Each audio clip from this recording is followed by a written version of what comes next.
ねえ、ちょっと想像してみてほしいんだけど、はい、なんでしょう。海外のすごく便利なデジタルツールとか話題のサービスがあるって聞いて、自分も使ってみたいなって思うことあるよね。よくありますよね。SNS でバズってたりすると特に。そうそう。でも、いざ始めようとすると、心のどこかで、これって本当に使っていいのかなとか、なるほど。なんかグレーな気がする。最悪法律違反になったりしないかなって、急に不安が勝って手が出せない。そんな経験、今聞いてるあなたにもないかな？非常によくわかります。特にネットワークとかセキュリティに関わる新しいテクノロジーだとどうしても身構えちゃいますよね。そうなんだよね。目に見えないから余計に。背後にある仕組みがブラックボックスに感じられて、得体が知れないから警戒してしまう。これは人間の心理としてごく自然な反応なんですよ。まさにそれ。今あなたが VPN って便利そうだけどなんだか怖いなって思っているその心の声、すごくよくわかるんだよね。そうですね。実は今日こうして資料に向き合っている私たちだけじゃなくて、世の中のほとんどの人が全く同じようなモヤモヤを感じているみたいで。見えないデジタルな壁の前でどうしていいか分からず立ち止まっているような、そんな状態ですよね。だからこそ、今回のこの深掘りでは、その VPN に対する漠然とした不安とか誤解を根拠を持って完全に解き明かしていこうと思う。はい、とても重要なテーマだと思います。今日提供された資料、これすごいんだよね。VPN の法的境界線から無料アプリに潜む本当のリスク、そして失敗しない選び方を網羅したガイドなんだけど、かなり充実した内容になっていますね。これをベースに私たちがどうやってデジタル世界の国境を安全に越えていけばいいのか、そのための知識を徹底解説していくよ。インターネットの世界には、仕組みを知っている人だけがアクセスできている情報とかコンテンツ、そして何より強固なプライバシー保護という大きなメリットが存在するんですよね。今日の議論を最後まで追っていただければ、聞いているあなたもその権利を安全かつ方法的に、そして自信を持って使いこなせるようになるはずです。OK。じゃあ早速なんだけど、一番の心理的障壁になってる、法律違反への恐怖、ここから紐解いていこうか。そうですね。そこが一番のネックになっていますから。資料のデータによると、日本人の約9割が VPN を使ったことがない最大の理由って、設定が難しそうだからじゃないんだって。違うんですよね。なんとなく違法な気がするかららしいよ。これすごく象徴的だよね。大変興味深いデータです。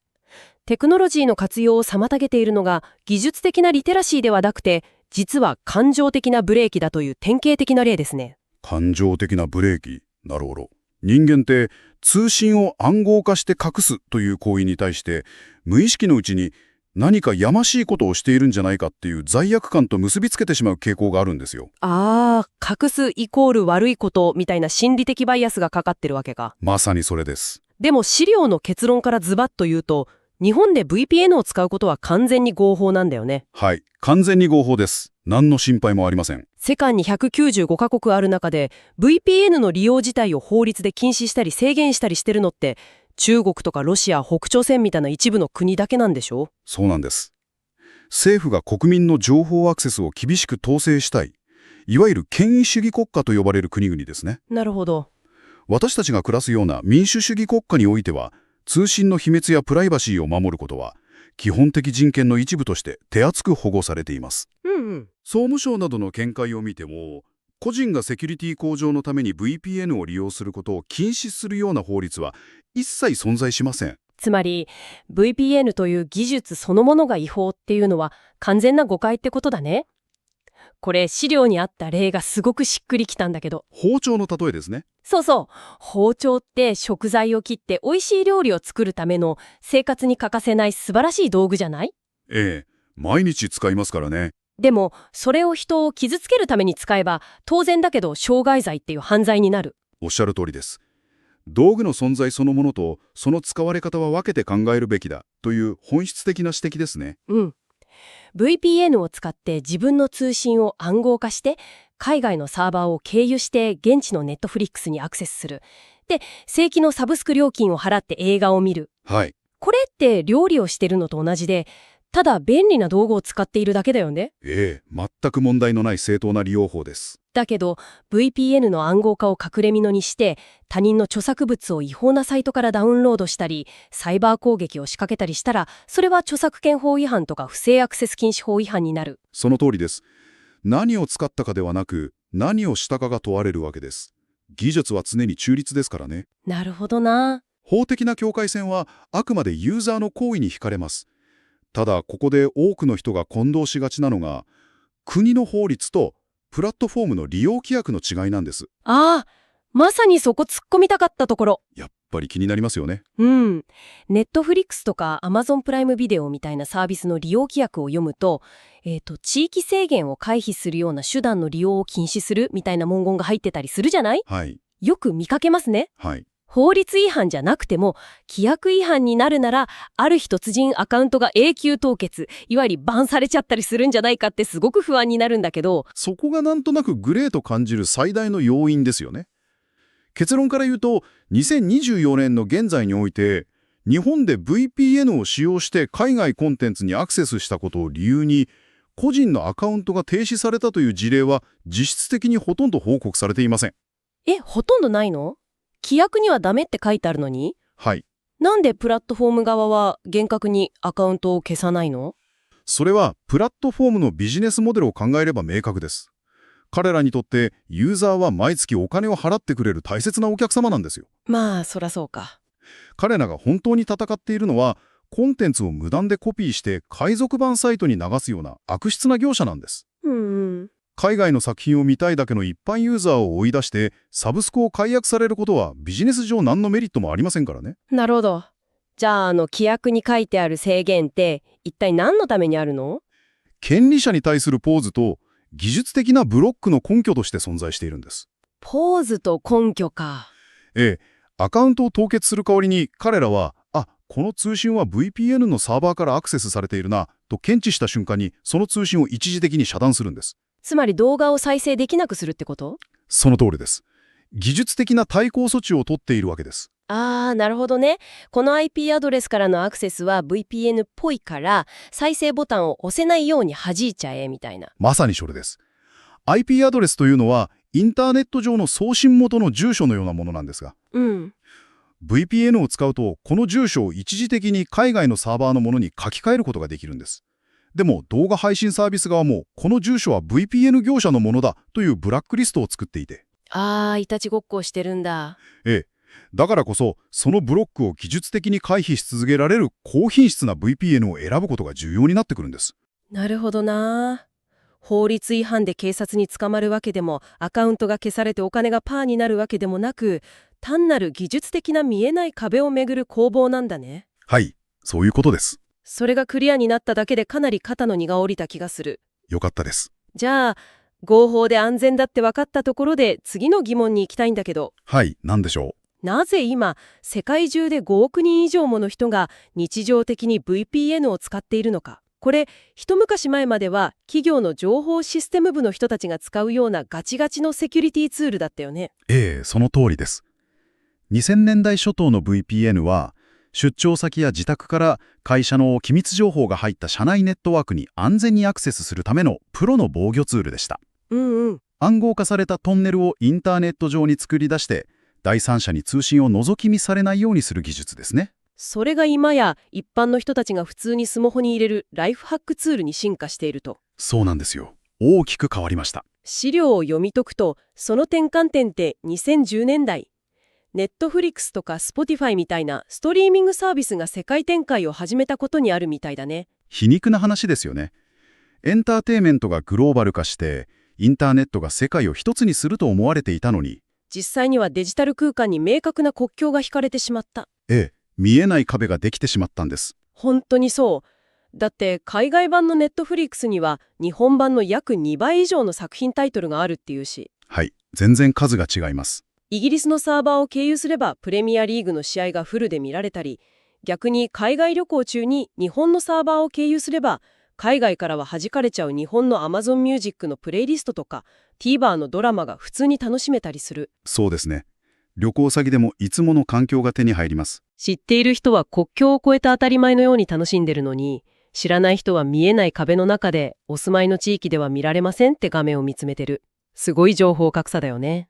でも、ここで一つ考えてみていただきたいんです。ん？なぜ動画配信サービスは、最初から全世界で同じ作品を一斉に配信しないのだと思いますか？私もそれ不思議だったの。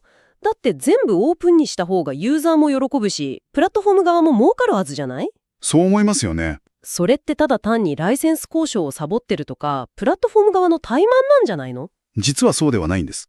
根本的な原因は、国ごとに細分化された非常に複雑な著作権の地域ライセンス契約という古い産業構造にあるんですよ。古い産業構造？ええ。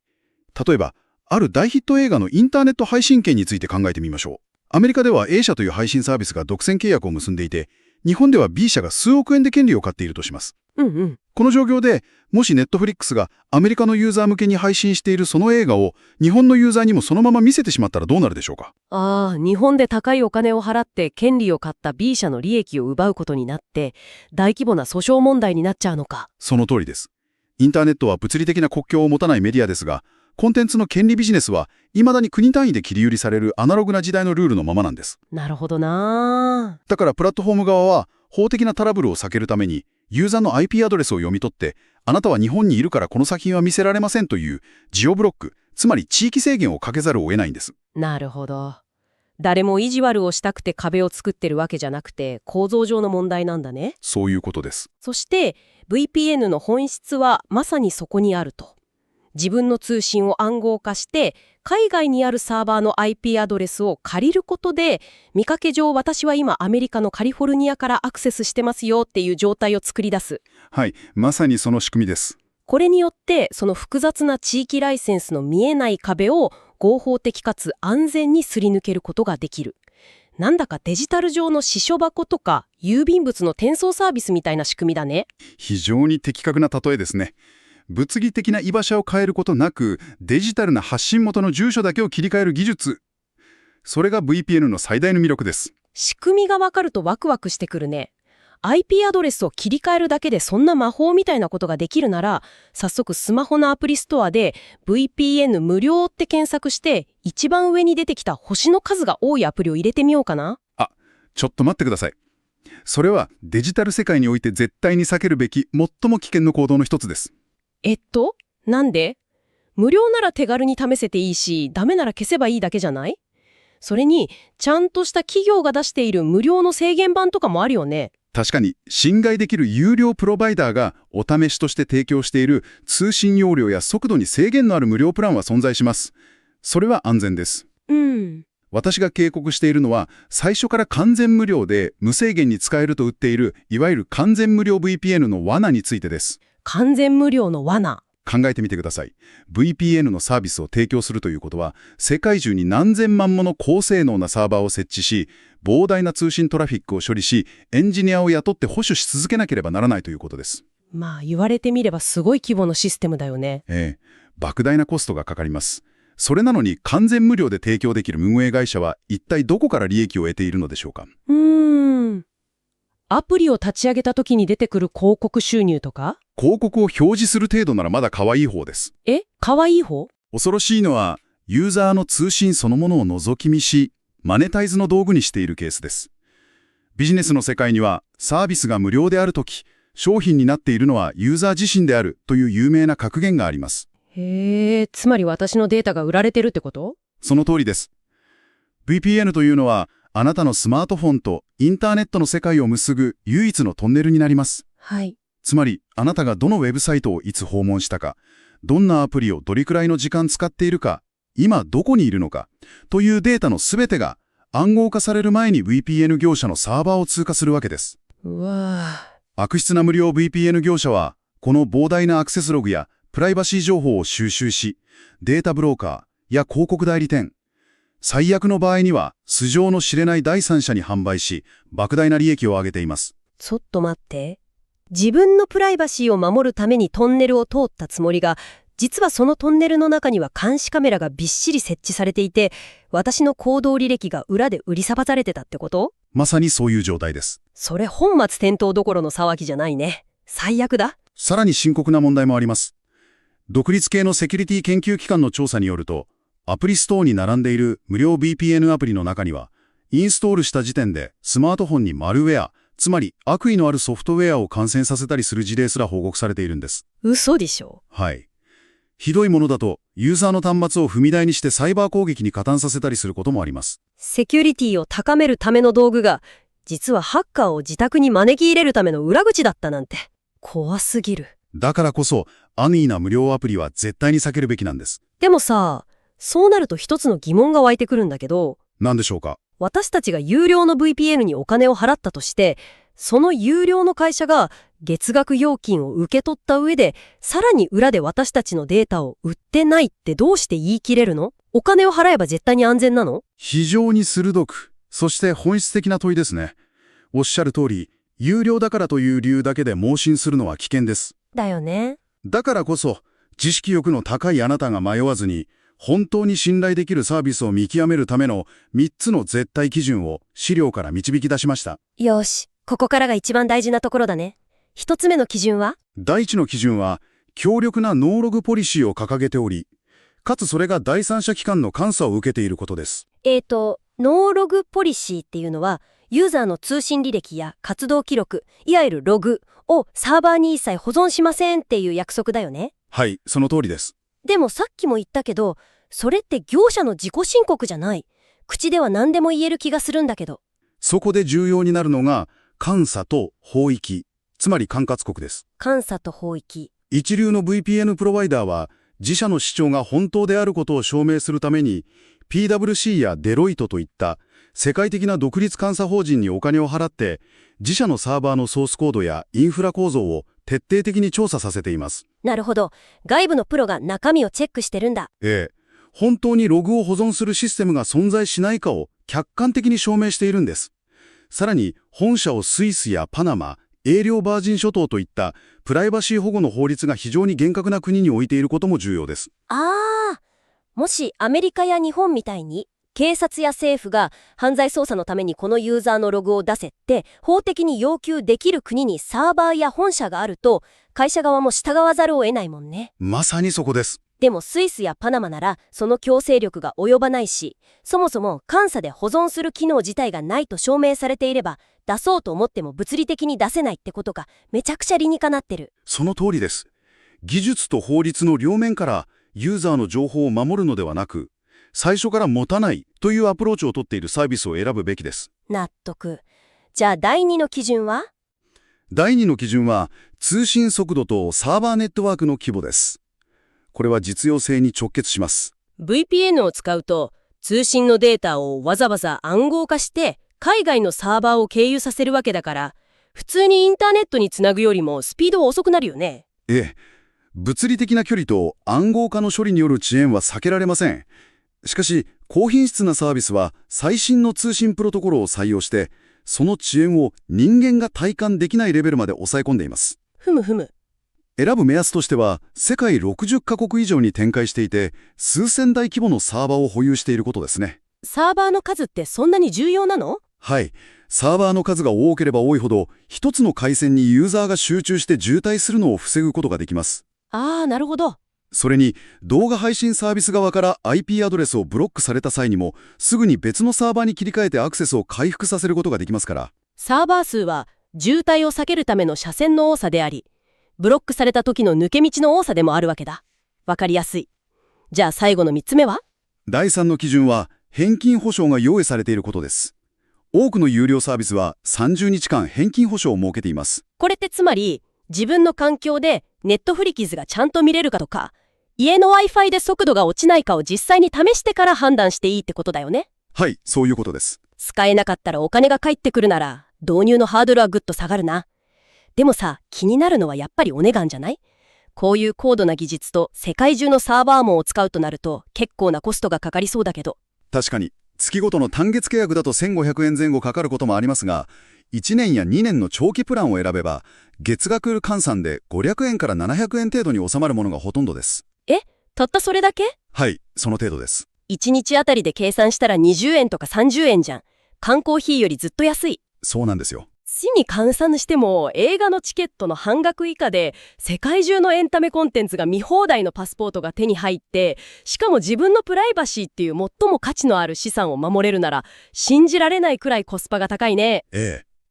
しかも動画視聴の話ばかりが先行しがちですが、実は日常生活でも VPN は非常に役立つんです。日常生活？例えば出張先や旅行先のカフェ、あるいはホテルでパスワードのかかっていないフリー Wi-Fi を使うことがありますよね。